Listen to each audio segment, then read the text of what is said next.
This is East Asia Tonight. Good evening, I'm Ateli Edwards. Tonight's top stories. Iran rejects talks with the US as strikes intensify across the Middle East. Explosions rock Bahrain and Dubai while Gulf states intercept Iranian projectiles. Kuwait confirms American warplanes crashed, but all crews are reported safe. Now, meanwhile, China is calling for dialogue and an immediate ceasefire and urging its citizens to leave Iran. Japan and South Korea are also reviewing evacuation plans as tensions spiral.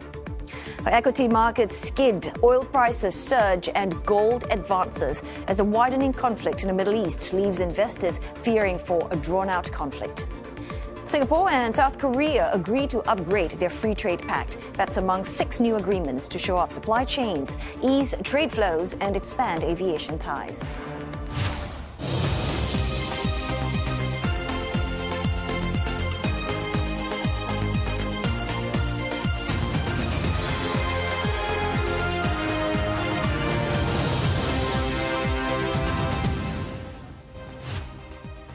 I'm here at the Shangri-La in Singapore, where the Korea-Singapore AI Connect Summit has concluded. The two sides highlighted strategic alignment in AI, with the key outcome being a $300 million global fund designed to support cross-border startup investment. More ahead on the bulletin. You're looking at what's left of the Chinese Long March 2F rocket, which launched 2 Chinese astronauts to space in 2016. Astronauts and probes won't be all that China is sending out to space. Beijing's far bigger ambitions for space all laid out in the government's latest development roadmap.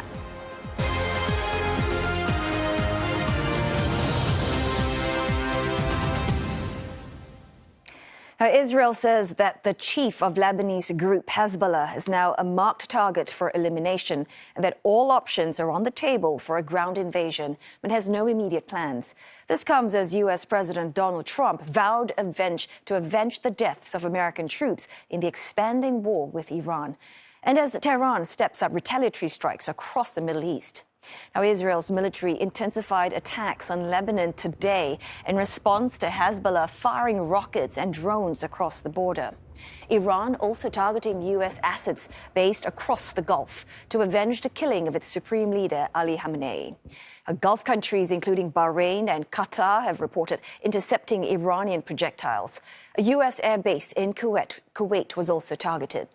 Casualties are on the rise. Iranian NGO Red Crescent said that more than 550 people have been killed in the country since the start of the war. Death tolls have also been recorded across the region in the Israeli city of Beit Shemesh and Beirut as well. And 1 Chinese national was killed in Tehran. Now, the head of Iran's Supreme National Security Council said today that Tehran will not negotiate with Washington. And Blake Sifton is following developments for CNA from Dubai, and he joins us now live. Blake, so Israel, well, they vowed to expand its strikes on Lebanon following attacks by the Hezbollah. What do we know about that so far?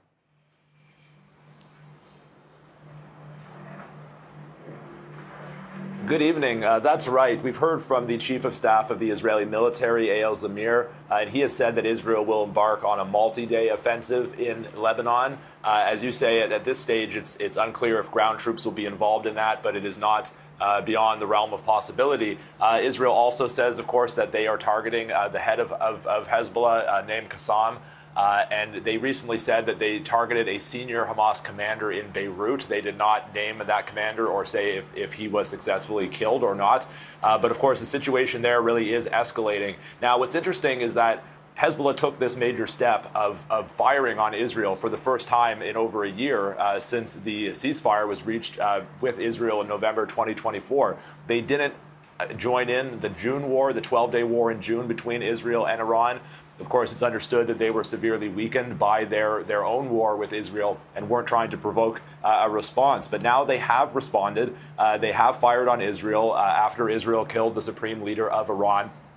And now, as we discuss, Israel is carrying out widespread strikes in Lebanon, but Hezbollah hasn't fired again. They attacked early this morning for the first time in a very long time, but they are not carrying on with those attacks.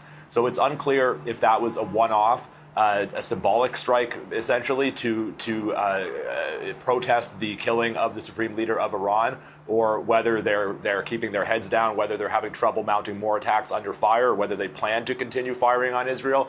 That remains unclear. But what is clear is that Israel is fully engaged in attacking Hezbollah assets in Lebanon.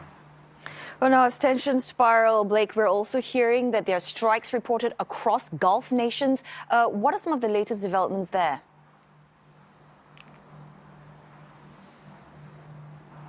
That's right. So after an overnight lull in which there were no strikes here in the UAE and quiet around much of the rest of the Gulf, they did renew this morning here around 9 a.m. local time. We heard 2 or 3 echoing booms.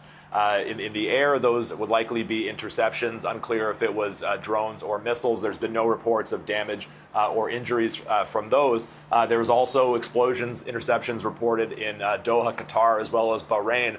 But the main situation today has been in Kuwait, where smoke was seen rising from within the U.S. Embassy compound by witnesses.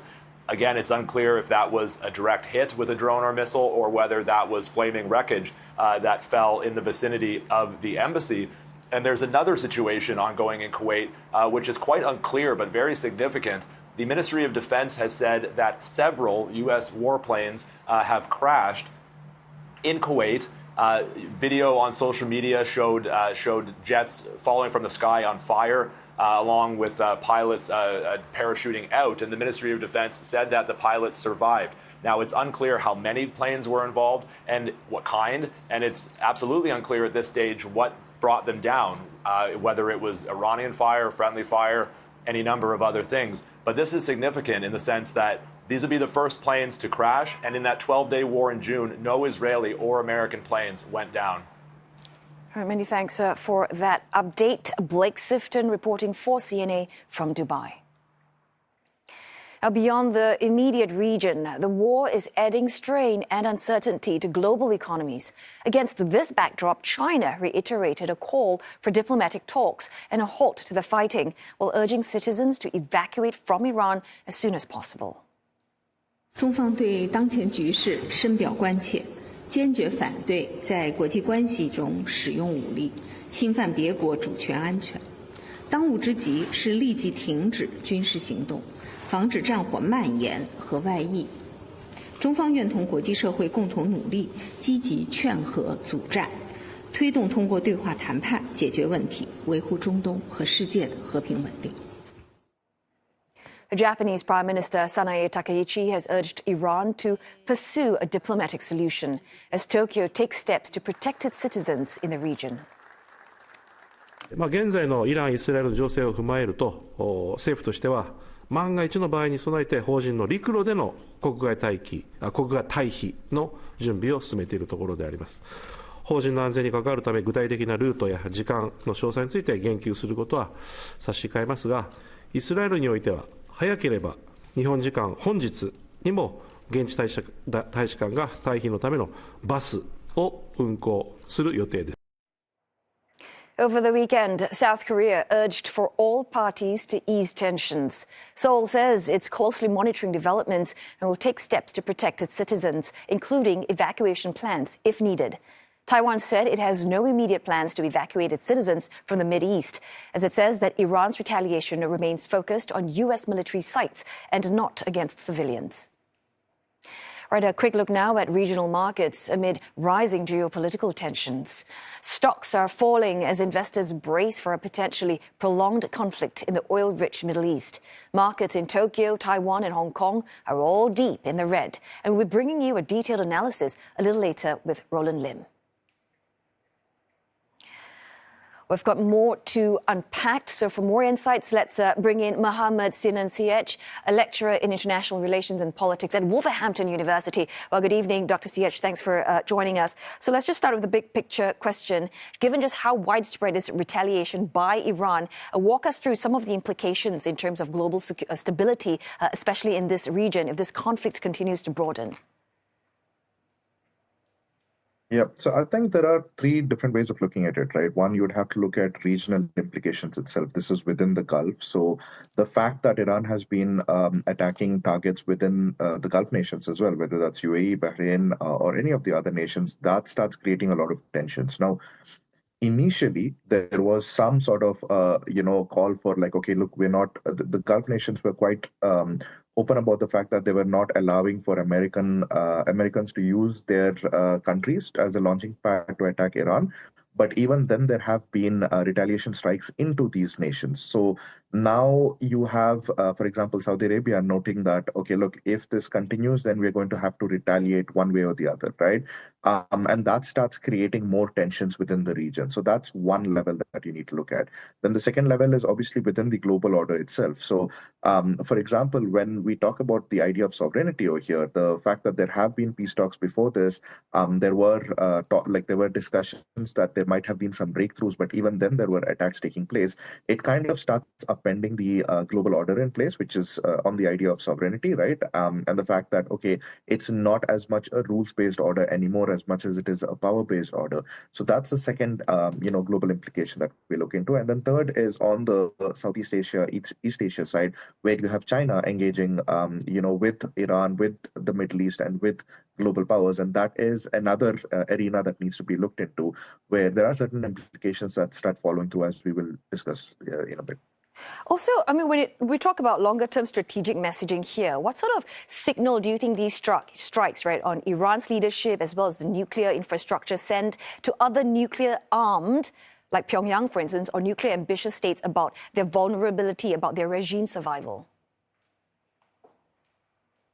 So I think there are two factors to take into consideration here. One is the nuclear power aspect itself, right? And there is obviously an understanding that, okay, attacks have been taking place on Iran to prevent it from becoming a nuclear power. But obviously you need to look into the second level over here, which is, I think, more of a stronger influencing factor, which is the US and Israel acting in conjunction over here, right? And to be fair, if you start looking at the non-proliferation treaty, you see that obviously India, Pakistan, there are a bunch of countries, even Israel for that matter, have not really signed on to these nations, right? So rather than it sending a message to other, and even North Korea for that matter, so rather than the fact that the US strikes are sending a message to nuclear powers, it is more about its adversaries rather than nuclear powers. So at the end, it could be that there are other nuclear powers, and the US may or may not decide to attack these powers, especially if they do have nuclear capacities to strike back, right? However, for maybe there is an aspect of there are two aspects to this. One is countries that want to develop their own nuclear power, capacity. They might be scared to announce it, but there will be countries that will say, we still need to do it, because if we don't do it, then the chances of getting attacked are much higher. So it's that gap between deciding to do it and actually acquiring nuclear power, which is a very long and difficult gap, is the place where risk exists over here within this type of scenarios. But again, the larger point still goes back to it's the US and Israel. Right. So, Dr. Siach, I just want to turn our attention to Beijing now. Well, they have strongly condemned the killing of Iran's supreme leader. But how do you think this political upheaval, and also, of course, China's response, how is it going to reshape its, economic, energy, and strategic ties with Tehran? So I think there are 2-3 different aspects to Iran's, China's engagement with Iran, right? Number one is obviously Iran produces among China's a significant amount of Chinese energy imports, right? So this is almost 13 to 14%. Apart from that, you also have China having invested a significant amount of, infrastructural development in Iran, right? And then the third thing is that Iran has always been a sort of distraction point for to ensure that the U.S. energy or attention is kept on Iran rather than on China or any of its interests over there, right? So keeping these three things in mind, and there are different scenarios that can go from here. Number one is that regime change does not take place, in which case, things may continue as normal. There will be a few more, let's say, investments in terms of going and rebuilding parts of Iran and so on. if there is regime change, for example, and let's say that regime, the newer regime now starts turning towards the US much more, it still does not impact China as much as, let's say, others would expect it to be, because China is still a smart player when it comes to investments and engaging with countries, even countries that may be more pro-US in a longer run, right? So these are some considerations that can be kept over here. The fact that China would probably have contingency plans for pretty much every scenario that may take place in the next 1 to 2 years when it comes to Iran, and it's probably like sped up some of these contingency plan preparations as well, is something to keep in mind, for anybody observing China and its engagement in the region. So China is staying pragmatic and flexible at the same time. Well, many thanks for your insights. Really appreciate your time and thoughts. Mohammed Sinan Siech, a lecturer in international relations and politics at Wolverhampton University. And of course, we've got more coverage on this developing story across our platforms. Do head to our website, cna.asia, or follow the latest updates on our mobile app. Well, time now for a short break, but coming up next on East Asia Tonight, a look at the impact of Middle East conflict on the equity markets in the region as investors brace for more chaos.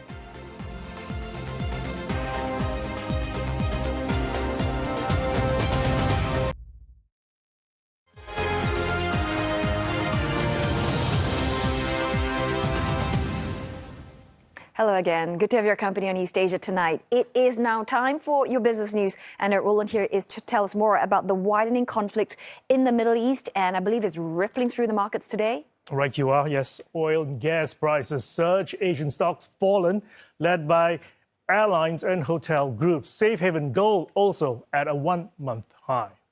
Now, oil prices are surging and are expected to continue their ascent amid fears of a major supply disruption after tanker traffic through the Strait of Hormuz largely came to a halt.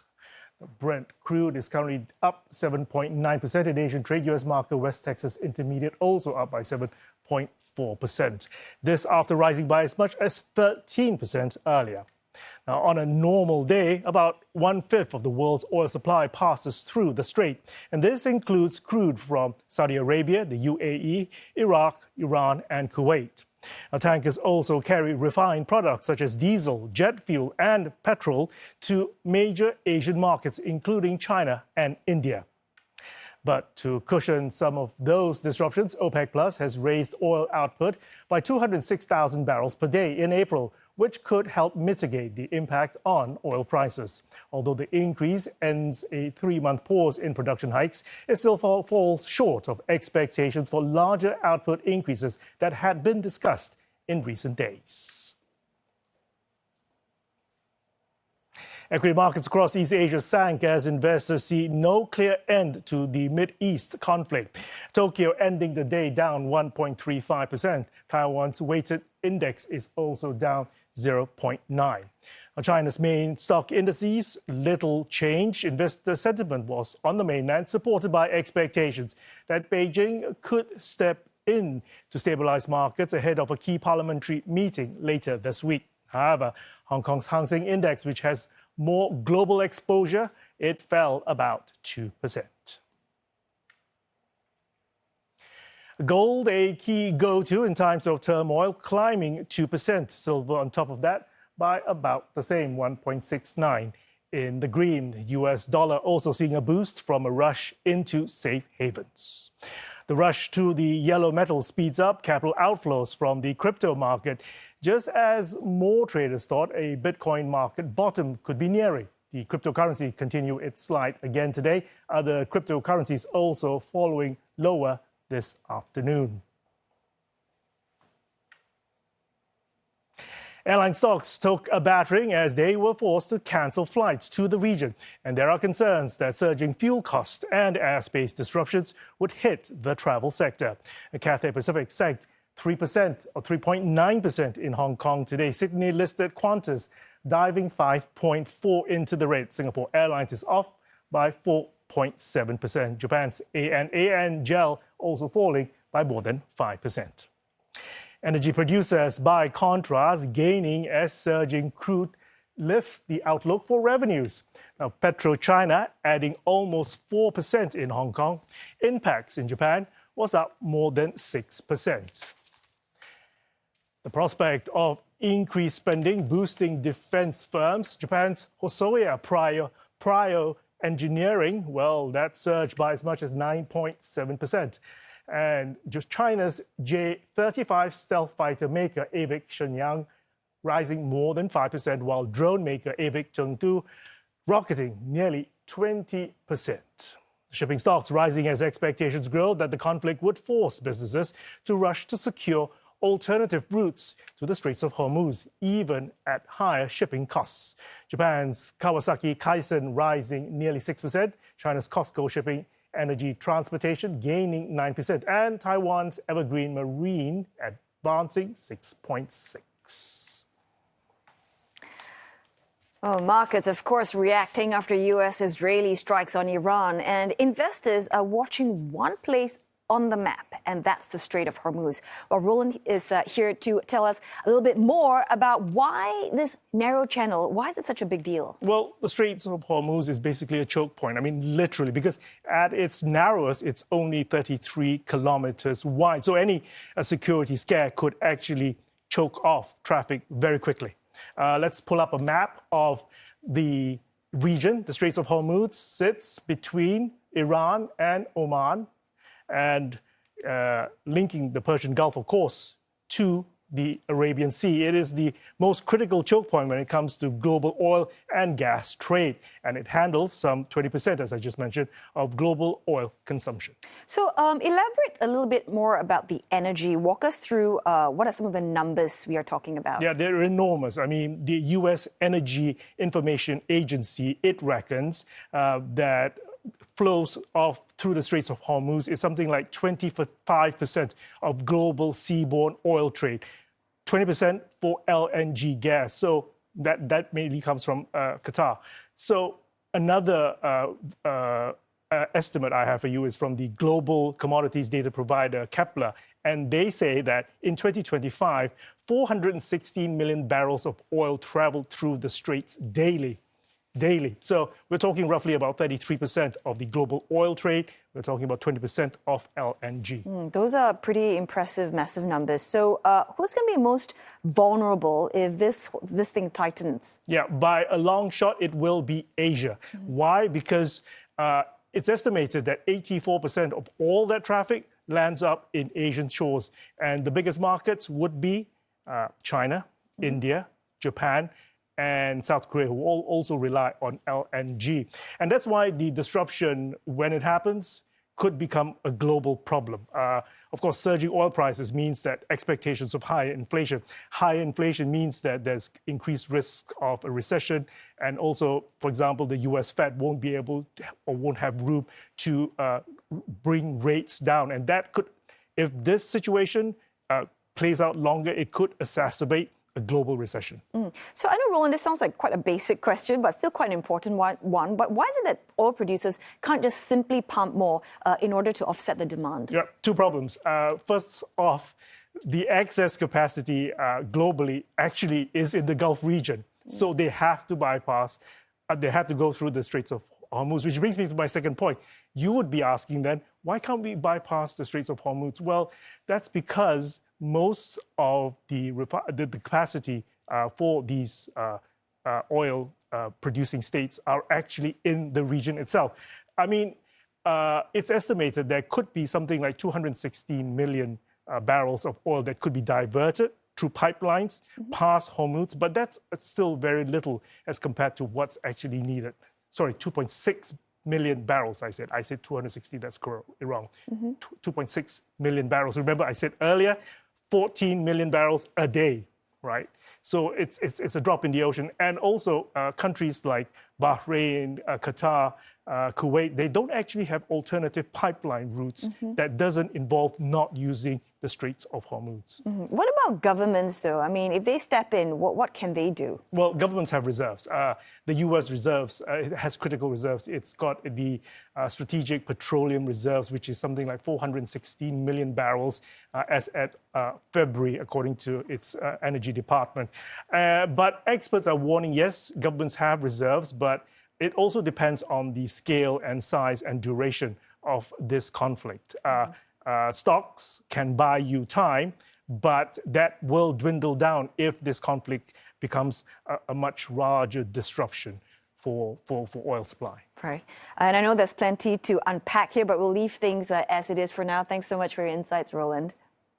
Right, on that note, we are going to go for another break now, but coming up on East Asia tonight, South Korea's president unveils the Korea-Singapore AI alliance. It's a partnership positioning artificial intelligence as a growth engine for both economies.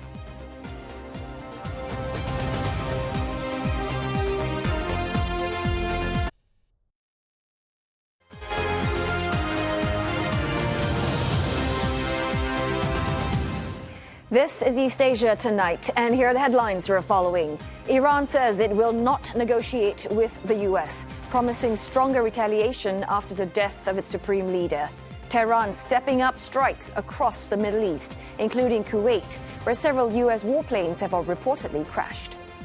Now, as tensions escalate, China urges dialogue and an immediate ceasefire and telling its citizens to leave Iran. Japan and South Korea also reviewing evacuation plans. And Singapore and South Korea are upgrading their free trade agreement, deepening economic ties in areas such as supply chain resilience, trade facilitation, and aviation maintenance, repair and overhaul. Well, it's among 6 deals exchanged during South Korean President Lee Jae-myung's state visit to Singapore. Prime Minister Lawrence Wong has described the country's partnership as critical in a challenging geopolitical landscape. CNA's Claudia Lim with more. President Lee Jae-myung is in Singapore at the invitation of Singapore President Tharman Shanmugaratnam. They affirm what's been described as an excellent state of bilateral relations. During President Lee's meeting with Prime Minister Lawrence Wong, they agreed to explore deepening cooperation in AI, digital issues and cybersecurity. They then witnessed the exchange of several deals. One is to take the Korea-Singapore Free Trade Agreement to new heights. It was entered into force 20 years ago to the very day. Over the past 2 decades since then, the global trading landscape has evolved significantly, with greater emphasis on supply chain resilience, digital trade, and the green transition. And so President Yi and I agreed to upgrade our FTA to ensure it remains forward-looking, relevant, and beneficial to our businesses and workers. Other deals will see joint research and talent exchange in tech areas such as advanced manufacturing and other high-value sectors, and advancing green ambitions like in the study of the potential of nuclear energy. PM Wong also notes that people-to-people ties are flourishing. Singaporeans are avid fans of K-drama and K-pop, and many travel to Korea to experience your rich culture and heritage firsthand. The Korean band BTS is performing here at the end of the year, and I understand that Singapore is their longest stop in Asia outside South Korea and Japan, so we look forward to welcoming them. 대한민국은 내년도 아세안 의장국인 싱가포르의 활동을 적극적으로 지원할 것입니다. 아울러 지난해 한 아세안 정상회의에서 천명한 CSP, 즉 꿈과 희망을 이루는 조력자, 컨트리부터 성장과 혁신에 도약된 스프링보드, 평화와 안정의 파트너십을 지향하겠다는 CSP 비전을 싱가포르와 함께 구체화하고 본격적으로 이행해 나갈 것입니다. PM Wong says trusted and like-minded partners matter more than ever, especially in an increasingly complex world. Now, President Lee's visit to Singapore comes after both sides elevated ties to a strategic partnership in November last year. Earlier, President Lee and First Lady Kim also had an orchid named in their honor, the Vanda Lee Jae-myung Kim Hee-kyung. President Lee also attended the Korea-Singapore AI Connect Summit, where both framed artificial intelligence as a shared growth engine for their economies. And there he emphasized that South Korea and Singapore have overcome structural constraints through innovation.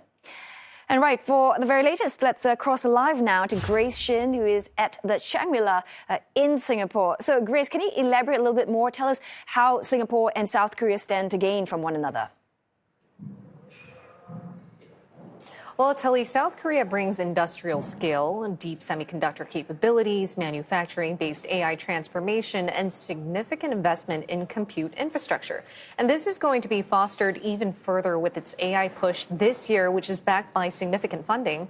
The Lee Jae-myung government allocated a record $8 billion in direct AI budget expansion, alongside $23 billion for national growth funds targeting AI investment. So the government has also set up a national AI strategy committee, which elevated AI policy to deputy prime minister level, while signing cooperation MOUs with players including OpenAI, BlackRock, and NVIDIA. Singapore, on the other hand, brings regulatory clarity, global capital connectivity, and a position as a gateway to Southeast Asia's digital markets. In other words, Seoul is scaling hardware and industrial deployment, while Singapore offers governance stability and market access. And earlier, I spoke to Deputy Prime Minister Bae Kyung-hun, who also serves as South Korea's Minister of Science and ICT, and he described how those strengths align. 싱가포르이 세계 4위권의 AI 경쟁력을 가지고 있고 자체적인 AI 개발 역량 그리고 아세안 시장에 있어서의 굉장히 좀 교두보 역할을 할 수 있다고 생각합니다. 그래서 한국도 최근에 AI 경쟁력 4위, 5위권의 이제 경쟁력을 가지게 됐고 또 AI 파운데이션 모델 자체 경쟁력만 해도 세계 3위권의 경쟁력을 확보했다고 생각합니다. 그래서 한국과 싱가포르이 같이 힘을 합한다면 미국과 중국의 그 대등한 수준의 AI 역량을 우리가 확보할 수 있다. 이 부분을 가장 중점적으로 생각을 하고 있습니다. Well, Grace, sounds like a memorable accomplishment from today's summit. So going forward, what can we expect? Well, one of the most tangible outcomes today worth noting, and especially in order for us to forward plan, was the announcement of a $300 million global fund to be established in Singapore by the year of 2030. Now, the fund is designed to connect Korean startups with international investors and provide a platform for overseas expansion, particularly into ASEAN markets. And several memorandums of understanding were also signed today, such as in areas like autonomous driving and public safety, aimed at generating operational cooperation. And the Minister of SMEs and Startups of South Korea, Han Song-suk, highlighted the significance of the global fund. 첫 해외 글로벌 모펀드가 이제 싱가포르에서 결성이 됩니다. 3억 달러 규모로 결성을 하는데요. 이것의 의미는 저는 해외에 이제 투자를 좀 할 수 있는 기반을 만들고 이걸 통해 스타트업들이 사실은 여기 와서 글로벌 투자를 받고 싶다고는 하더라도 실제 한국 스타트업들이 어떤 기업들인지 알 수 없을 수도 있고 그래서 그런 부분에 한국 정부가 나서서 투자자들을 글로벌 투자자들도 모으고 또 한국의 투자자들도 모여서 스타트업들을 발굴하는 건데요. 이것의 좋은 예시는 사실 오늘 발표에 나올 앨리스라고 하는 AI 기업이기도 합니다. 글로벌 펀드를 결성을 했고 그 글로벌 펀드를 운영했던 게 버텍스라고 싱가포르의 딥테크 투자를 하는 그 이제 정부 운영사죠. So, taken together, today's summit marks a shift from policy announcements to structured collaboration, and the real measure of success will come down to implementation, whether these agreements can translate into measurable projects and regional expansion over the coming year. Hey, many thanks for that report. Grace Shin, live at the Shangri-La in Singapore. From virtual K-pop idols to interactive stories, technology is now changing how people work, play, and connect. Well, CNA's senior Korea correspondent Lim Yeon-suk takes a look at how artificial intelligence is reshaping daily life and culture in Seoul. This is eternity. These idols don't have bad days or scandals. That's because they are a virtual group created using artificial intelligence. K-pop 아이돌 씬에서 흔히 만들어지는 스타들은 10대에서 이제 20대 초반에 어떻게 보면 굉장히 매력적이면서도 불완전한 자아상을 가지고 있는 그런 사람 형태입니다. 이터니티라고 하는 프로젝트를 통해서 추구하고자 하는 것은 조금 더 영원하면서 아이디어란 모습으로 이 걸그룹이 남을 수 있는가 이런 부분들을 실험을 하고 있고요. These virtual artists can sing and dance like their human counterparts. But in K-pop, their creators know what's crucial is to connect with fans. 팬들에게 본인의 그 생각을 자아를 가지고 그 말을 전달을 하고 뭐 노래를 작사하거나 뭐 작곡하거나 작사하거나 뭐 컨텐츠를 추천하거나 뭐 이런 간단한 그런 일까지 할 수 있는 그런 조금 더 추구하고자 하는 것은 리얼타임의 형태로 또 팬들이 만족하는 어떤 심미적인 비주얼 퀄리티로 그 이 아이돌들이 실제 사람과 얘기하는 것 같은 이런 라이브니스를 가지고 팬들과 소통하는 부분입니다. Eternity is just one part of a bigger shift as South Koreans embrace AI for work and play. Written storytelling app Crack drops users into an AI-generated world where every decision they make writes the next chapter of their own personal story. What AI does for you, though, is it rewrites the story or starts writing the story on the spot for you. So there's a predetermined universe here with some settings here and there. There's some characters inside that universe. But ultimately, there's a main character, which is you. And as you make your own decisions and choices, the story unfolds on the spot, just for you. It's a text-based app now, but Mr. E sees something much bigger coming. When the latency problems or cost problems and some minor detailed quality assurance problems get solved, the 3D models are going to get there. That way, it's going to be a fully immersive interactive story. In this fast-changing AI environment, Professor Kim Hyung-jong, an information security expert at Seoul Women's University, warns some problems are emerging for society and especially for young people.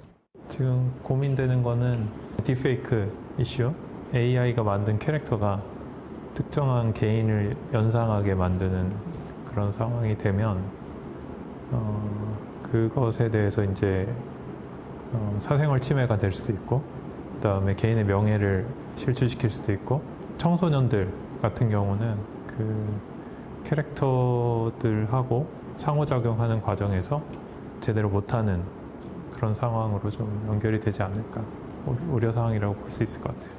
South Korea has introduced an AI Basic Act, a governance framework requiring transparency for AI-generated content to prevent potential risks. But Professor Kim says legislation alone isn't enough. On the streets of Seoul, the pace of AI adoption is visible everywhere. South Korea has always moved fast, but keeping pace with AI may be its biggest challenge yet. Im Yeon-suk, CNA, Seoul. And next on East Asia Tonight, we look at what some of China's space ambitions with CNA's Deborah Wong. Here's a part of the 3A rocket system responsible for launching satellites and spacecrafts for China's lunar exploration program.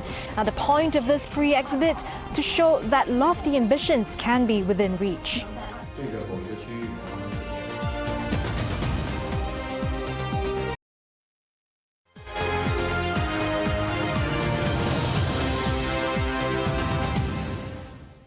China has listed aerospace development as a strategic priority in its 15th five-year plan. But what does it mean for the man on the street? And what will it take for these ambitions to lift off?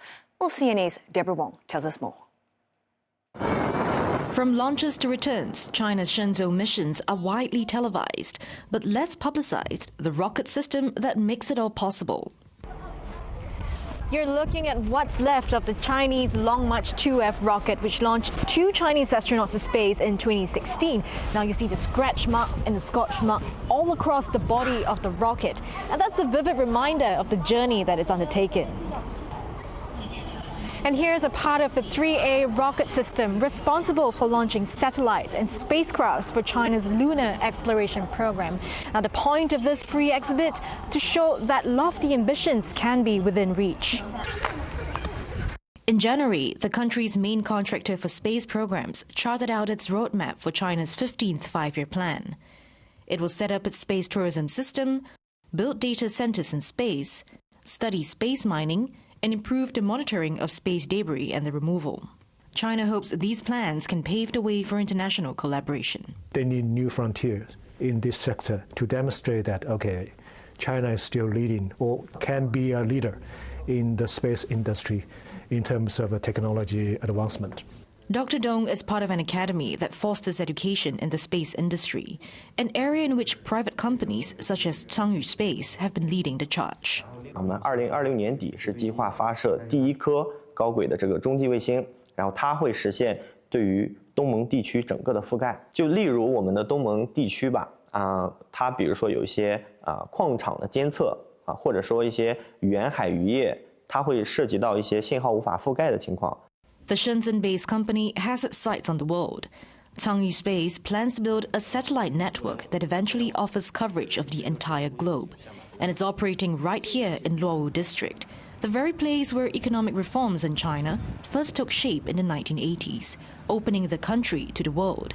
40 years on, it's transformed into an incubator of a different sort. 罗湖给我们提供了关于产业政策，还有我们的空间保障，还有我们的人才引进相关的优惠政策。再加上它对于我们的出海以及全球化有非常好的服务。 Changyu Space develops the software. 10 floors up, Magic Cube deals with the hardware. It set up China's first production line for solar arrays, which powers satellites when they're in orbit. 尤其像我们所在的这栋楼呢，就叫罗湖区空天科技大厦。像毛卫星跟昌宇呢，其实有很多的一些业务合作，他们在做的一些事情呢，其实跟我们有很多的这种融合点最终呢，他们一些终端未来也可以应用在我们的卫星上，对，做一个真正的一个产业链协同。 Such buildings housing industry networks are blossoming across the country. There are now over 600 Chinese commercial space companies, with annual financing at over $2.5 billion last year. That's up 32% year on year. China's commercial space sector is estimated to be worth over $350 billion. State media reported that at least 5 private rocket makers are eyeing IPOs. China's pursuit of space is now within reach for those outside of the industry. A Chinese startup sold tickets for a 2.5-hour flight to space for $430,000. The company says more than 20 people, including an actor, have signed up for the trip that will take place around 2028. 都是可以上太空旅行了。 以前都想都不敢想的东西，现在都可以实现了。我想看一下地缘说和地平说到底哪个是真的，哪个是假的。因为我没上过太空嘛，所以我也不知道这些理论是否是真的。I wanted to cry. There was it's very touching because China came such a long way. From my parents' time, we have nothing.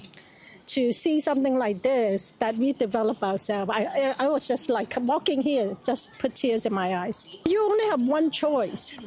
Either you're going to be walked over by everybody, okay, or you have to progress. 因为航天这个产业，它是一个高技术、高精尖的一个产业，它可以带动很多这个相关的专业的一个发展，像同时迭代很多的技术，所以对于我们的下一代这人来讲，其实他也会有更多的就业方向和就业机会。The space race is on, and China is going all in, from the government to companies and private individuals, to secure a spot in the future economy. Deborah Wong, CNA, Shenzhen. Well, for more on this, you're joined now by CNA's Deborah Wong reporting to us live from Beijing. So, Deborah, just a month or so ago, I believe Elon Musk, he declared that his SpaceX, they're going to be building data centers on space. And then what happened a week later was China responded and said, game on. So help us understand this space race and its importance for China. So as we've seen in the 20th century space race, it's quite clear that space is really an arena for geopolitical rivalries on Earth to play out. So every new milestone really allows China to not just project power, but also to showcase its tech advancement and also sharpen its competitive edge. I give you one example.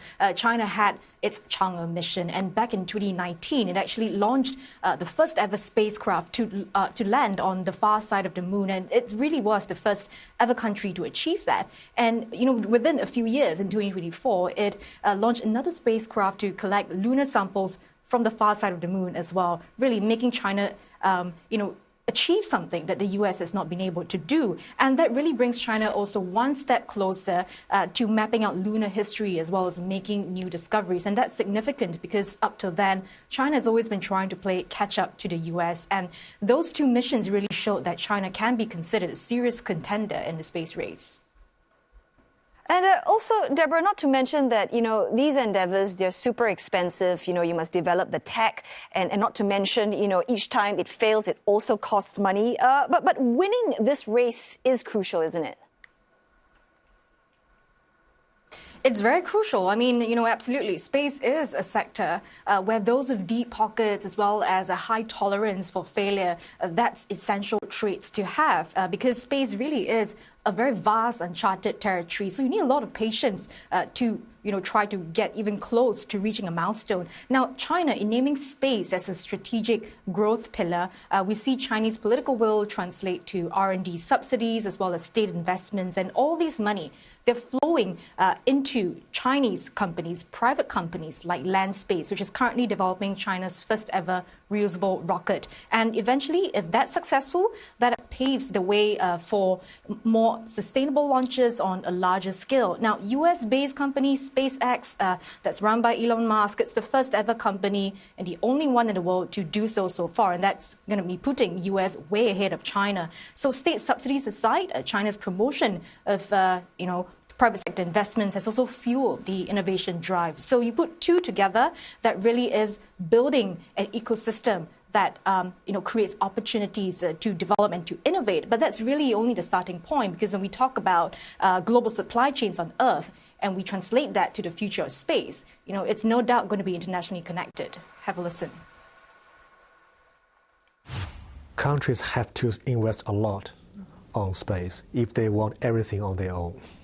Right, and I don't think it's feasible for every country, because actually, as I said, space is a shared resources, and the infrastructure inherently can be shared for everybody. You don't want a satellite only service for your own country. You want it to be able to service for everybody else. We need multilateral or bilateral discussion, like to what extent can two countries or multiple countries can work together to spend least on investment on the infrastructure?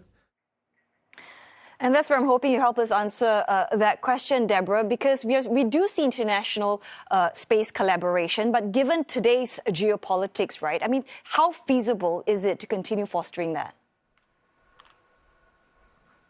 So space is very closely linked to national interests like security, national defense, sovereignty issues as well, because many tech related to space, like satellites, they are dual use and they serve civilian needs like navigation.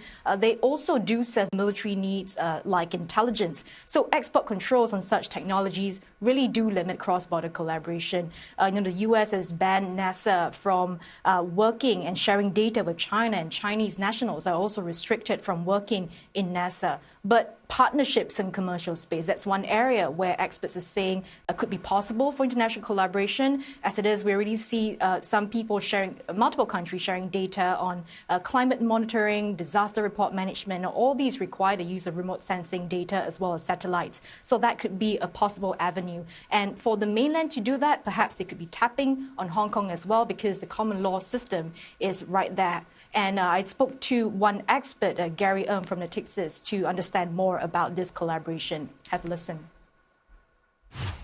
Hong Kong will have a role to play in finance, which is for sure, in collaborating between Chinese and international capital, or maybe an area for consensus in certain collaboration on technology. Maybe it can serve as like a hub globally for certain sectors, such as space. So we all know that SpaceX has many satellites in the world, and last year in December, China has also applied for a large number of satellites. So really, how to have like a rule-based system within this new area can be actually quite important.